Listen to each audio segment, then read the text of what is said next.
Many chicken farms are facing the risk of bankruptcy, not because of rising feed prices, or falling meat prices, but because they try to expand their scale when they have not controlled a core factor. This factor is internal biosecurity, and the ability to manage pathogen pressure in the barn environment. If you continue to increase your flock while the old barn floor is heavily contaminated, you are manually handing your money over to veterinary medicine companies, and holding a sure loss.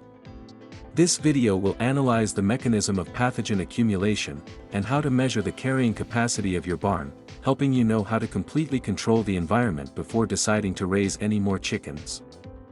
The mechanism of pathogen accumulation over time, and the collapse of the chicken flock immune system. When you raise a flock of chickens, bacteria, viruses, and parasite eggs will be excreted through feces, litter, and then stick tightly to walls, tarpaulins, and cracks. After each flock, this amount of pathogens does not disappear, but accumulates exponentially if the disinfection process does not meet standards. When you release a new flock of chickens at a higher density, the young chicks with immature immune systems will have to bear a huge pathogen pressure from the old environment. The chicken body has to consume up to 30% of the energy from feed just to activate the immune system against opportunistic bacteria like Escherichia coli or Salmonella, instead of using that energy to gain body weight. This leads to the phenomenon of slow growth, low uniformity, increased feed conversion ratio, and the feed cost for 1 kilogram of weight gain increases a lot, completely wiping out the expected profit from increasing the flock. The mechanism of biofilm formation, and drug resistance of bacteria in the barn. Pathogens in the old chicken barn do not exist separately, but they link together to form a structure called a biofilm. This biofilm structure is composed of organic polymer substances secreted by the bacteria themselves, wrapping around the internal bacterial nests, and sticking tightly to the plastic surface of feeders, drinking water pipes, or concrete floors. The biofilm acts as a solid protective shield, preventing ordinary disinfectant chemicals from contacting and destroying the bacteria. When farmers raise multiple flocks continuously without using strong mechanical cleaning measures, this biofilm will become thicker and thicker. This is the reason why many farms, despite spraying disinfectants many times and very heavily before importing new chickens, still have young chicks suffering from severe intestinal and respiratory infections after just 1 week of release. Dynamics of toxic gases in the barn, and respiratory distress syndrome. When increasing the rearing density without upgrading the ventilation system, the amount of chicken manure discharged into the environment will exceed the self-decomposition capacity of the litter. The anaerobic decomposition process of chicken manure generates a large amount of ammonia, hydrogen sulfide, and carbon dioxide gases accumulating close to the barn floor. When ammonia gas exceeds a concentration of 20 parts per million in the air, it will dissolve into the mucus layer on the respiratory tract mucosa of chickens, creating a strongly corrosive alkaline substance. This substance completely paralyzes the cilia system of the upper respiratory tract, making chickens lose their natural protective barrier against dust and bacteria in the air.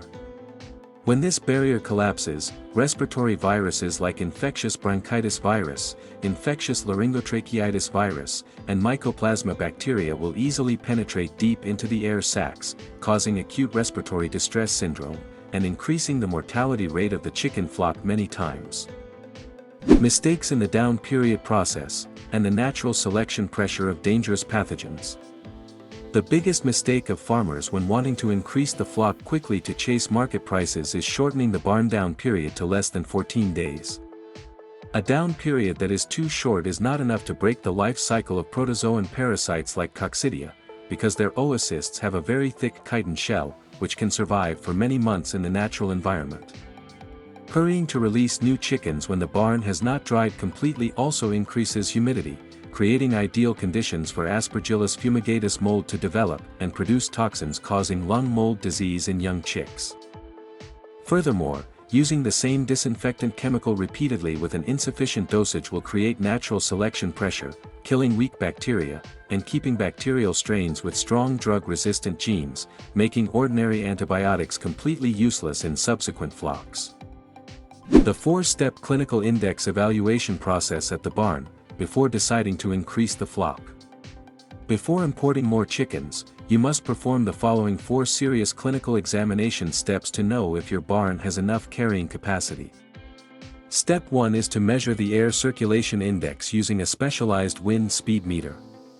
The wind speed in the broiler chicken rearing area must reach from 2 to 2.5 meters per second in the hot season, to ensure cooling and discharge of all toxic gases.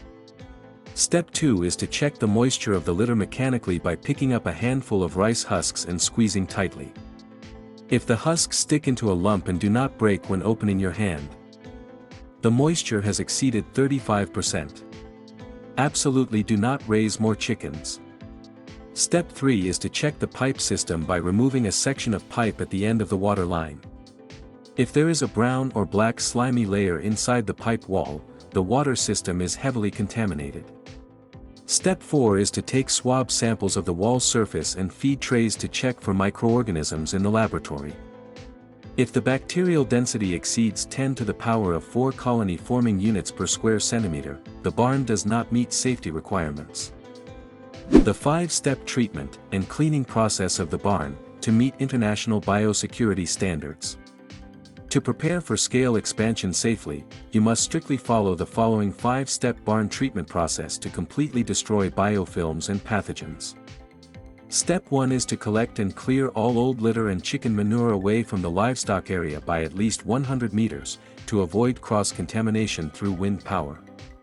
Step 2 is to use specialized soap or an alkaline cleaning chemical to spray onto the entire ceiling, walls, feeding systems, and pipes, to soak for 20 minutes to strip the biofilm, then use a high-pressure machine to spray clean water to wash it away.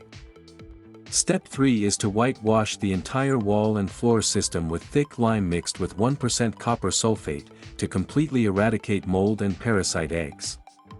Step 4 is to spray disinfectant with broad-spectrum bactericidal chemicals like glutaraldehyde foam or benzalkonium chloride, with the dosage exactly according to the instructions.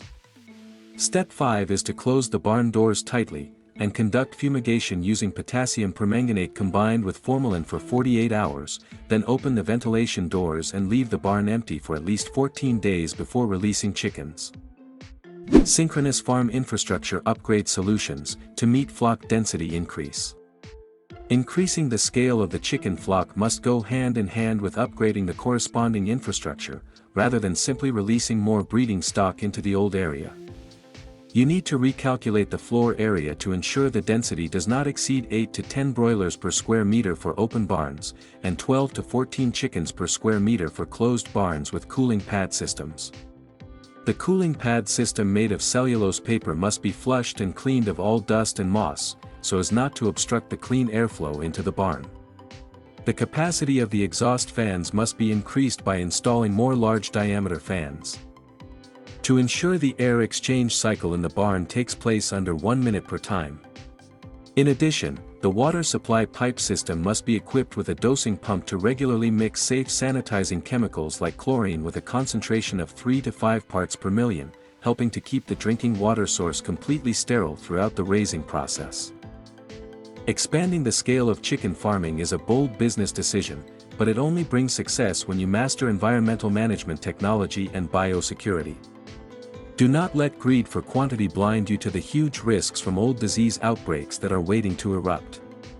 Please step out to your chicken barn right now, wipe your hand on the barn wall to check the cleanliness level, and re-evaluate the ventilation system before signing a contract to buy more breeding stock.